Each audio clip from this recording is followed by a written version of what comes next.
MSN football ടോക്സിലേക്ക് അവർക്കും സ്വാഗതം. മുൻ റയൽ മാഡ്രിഡ് പരിശീലകനോ ഇപ്പോൾ നിലവിൽ ബ്രസീലിയൻ പരിശീലകനുമായിട്ടുള്ള കാർലോ ആഞ്ചലോട്ടി പോർച്ചുഗൽ സൂപ്പർ താരമായിട്ടുള്ള ക്രിസ്ത്യാനിയെക്കുറിച്ച് ചില കാര്യങ്ങൾ പറയുന്നുണ്ട്. കാർലോ ആഞ്ചലോട്ടി പറയുന്നത് ഇങ്ങനെയാണ്: ക്രിസ്ത്യാനോ റൊണാൾഡോ 1000 ഗോളുകൾ വരെ എത്തും എന്നുള്ളത് എനിക്ക് യാതൊരു സംശയവുമില്ല.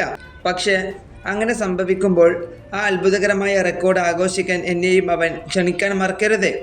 ഇതാണ് പരിശീലകനായിട്ടുള്ള കാർലോ ആഞ്ചലോട്ടി പറഞ്ഞിട്ടുള്ളത്. ഇത് കാർലോ ആഞ്ചലോട്ടി ഒരു തമാശ രൂപത്തിലാണ് പറഞ്ഞിട്ടുള്ളത്.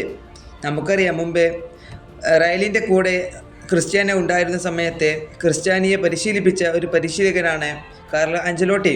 ക്രിസ്ത്യാനോ റൊണാൾഡോ ഈ സീസണിൽ സൗദി പ്രോ ലീഗിൽ 8 മത്സരമാണ് അൽ നസറിന് വേണ്ടി ഇതുവരെ കളിച്ചത്. ഇതിൽ നിന്നും താരം 9 ഗോളും 1 അസിസ്റ്റും താരം നേടിയിട്ടുണ്ട്. അതുപോലെ തന്നെ ക്രിസ്ത്യാനോ റൊണാൾഡോയുടെ മൊത്തം കരിയർ നമ്മൾ നോക്കുമ്പോൾ 950 ഗോളുകളാണ് താരം ഇതുവരെ നേടിയിട്ടുള്ളത്. അതുകൊണ്ട് തന്നെ 1000 ഗോളുകൾ എന്നതുമായിരിക്കും ക്രിസ്ത്യാനിയുടെ ലക്ഷ്യം.